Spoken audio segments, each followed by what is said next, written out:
Pemirsa apa kabar? Saya Lili Suryati akan membawakan Warta Berita PTS tanggal 12 Februari. Industri daur ulang sampah Taiwan mengalami krisis SDM serius. MOL berencana membuka lowongan untuk PMA. Pada tahap awal diprediksi ada 670 perusahaan yang menyatakan berminat dengan kebutuhan melampaui ribuan orang.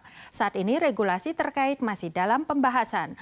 Perusahaan dapat mengajukan perusahaan rekrut PMA paling cepat pada kuartal kedua tahun ini.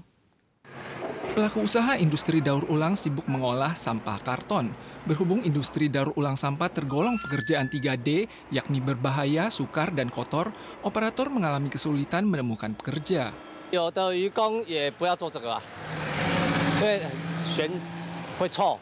Kementerian Lingkungan sedang mempertimbangkan izin bagi pelaku usaha untuk merekrut PMA. Setelah dinyatakan memenuhi syarat perekrutan, masa berlaku perizinannya adalah 6 tahun dan akan habis secara otomatis.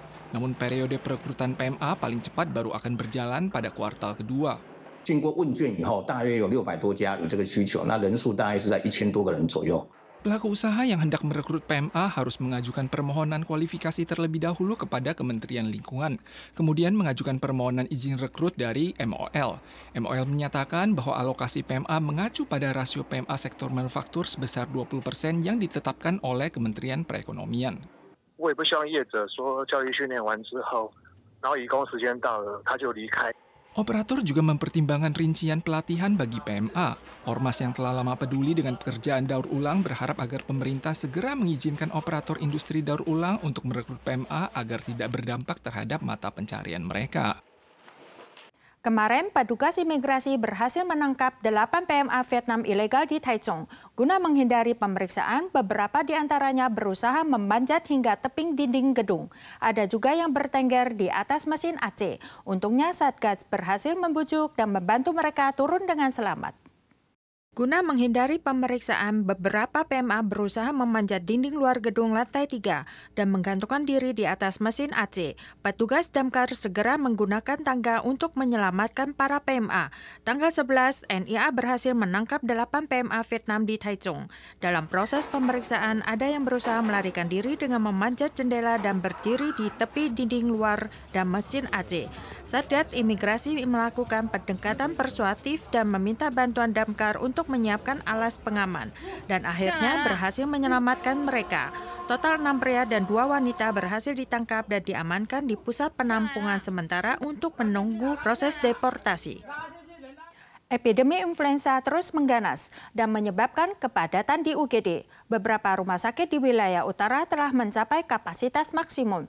Jumlah kunjungan pasien dengan gejala flu ke klinik dan UGD melampaui 180.000 orang pada minggu lalu. Catat rekor tertinggi dalam 10 tahun terakhir untuk periode yang sama. Sejumlah faktor seperti festival Lentera, masuk sekolah, dan suhu yang menurun meningkatkan risiko penyebaran epidemi. Warga diimbau waspada.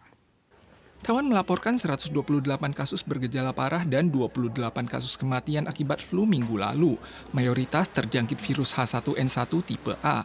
Kasus kematian termuda terjadi pada bocah SD laki-laki yang berusia tak sampai 10 tahun dengan riwayat penyakit asma dan belum menerima vaksin flu musim ini. Ia sakit pada pertengahan Januari dan meninggal setelah dirawat di rumah sakit selama seminggu. Saat ini masih merupakan masa penjangkitan flu, ditambah dengan dimulainya kembali sekolah di semua jenjang dan berkumpulnya warga pada acara Festival Lentera, resiko penyebaran epidemi masih terus berlanjut. 在上一周的健保及门诊的一个就诊人次大概是18万多人次。 Wabah flu yang mengganas juga menyebabkan pasien di UGD membludak. Sejumlah institusi medis di wilayah utara melaporkan bahwa ranjang pasien mereka penuh. Ada dokter menunjukkan bahwa lorong rumah sakit dipenuhi pasien yang menunggu. Asosiasi Pengobatan Darurat Taiwan menyatakan ruang UGD luar biasa padatnya tahun ini. Diperkirakan pasien harus menunggu setidaknya 1 hingga 2 hari untuk mendapatkan ranjang. Jumlah vaksin flu gratis saat ini cuma tinggal 13.000 dosis. UN Eksekutif telah menginstruksikan pembelian 100.000 dosis vaksin flu tambahan. Saat ini mereka sedang menjalani tahap seleksi. Vaksin paling cepat akan tersedia tanggal 20 minggu depan bagi 11 kelompok beresiko tinggi, termasuk lansia di atas 65 tahun. Yayasan Perlindungan Konsumen membeli daging kambing di pasar tradisional, restoran syabu-syabu, dan situs belanja online di kota Taipei dan New Taipei, dan menemukan 3 potong dari 16 potong daging kambing diduga dicampur dengan kandungan daging babi. Badan Pengawasan Obat dan Makanan telah meminta Departemen Kesehatan menyelidiki apakah ada daging kambing palsu di pasar. Daging kambing merupakan makanan favorit saat cuaca dingin. Namun hati-hati karena daging kambing yang Anda makan mungkin mengandung daging babi. Bulan Oktober tahun lalu, Yayasan Perlindungan Konsumen membeli 16 potong daging kambing dari pasar tradisional, restoran syabu-syabu, dan situs belanja online di kota Taipei dan New Taipei, dan menemukan 3 potong diantaranya mengandung daging babi. 他们就是血羊肉，但是测到猪肉，所以这个就是称为就是假冒。有一些民众是没有办法吃猪肉的，那如果因为这样，要让他在文化或者宗教上他自己在戒律上面的破坏，那我会觉得这个对台湾的这个整体的印象应该是很不好的。 Menurut laporan tahunan Kementerian Pertanian, produksi daging kambing di Taiwan relatif kecil. Harganya juga jauh berbeda 7 kali lipat dibandingkan daging babi. Kasus produk daging kambing di pasaran yang dicampur dengan daging babi sering terjadi di masa lalu. Pemerintah diimbau memperberat sanksi guna melindungi hak masyarakat. Irisan daging kambing yang memiliki campuran daging babi sulit dipastikan dari penampakan luar. Konsumen diimbau tidak membeli daging kambing yang terlampau murah. Sebelum membeli, sebaiknya periksa juga label tempat asal atau riwayat produk agar keamanannya terjamin. Departemen Kesehatan setempat telah diminta untuk menangani segera. Jika terbukti imitasi atau palsu, pelanggar paling berat akan dijatuhi hukuman penjara di bawah 7 tahun dan didenda hingga $80 juta sesuai UU Keamanan Pangan. Sebuah kapal perang AS melintasi Selat Taiwan untuk pertama kalinya sejak Presiden Donald Trump menjabat. Kementerian Pertahanan Nasional mengonfirmasi bahwa sebuah kapal perusak dan kapal survei Angkatan Laut AS berlayar dari utara ke selatan melalui Selat Taiwan pada tanggal 10 hingga 12 Februari. Pihak TPR Tiongkok diketahui terus mengawasi dengan siaga. TPR Tiongkok mengungkapkan kapal perusak AS USS Ralph Johnson dan kapal USNS Baptist milik Angkatan Laut AS melintasi Selat Taiwan tanggal 10-12 Februari. TPR mengawasi dengan siaga semua gerakan dan mengecam AS yang mengirim sinyal keliru serta meningkatkan risiko keamanan.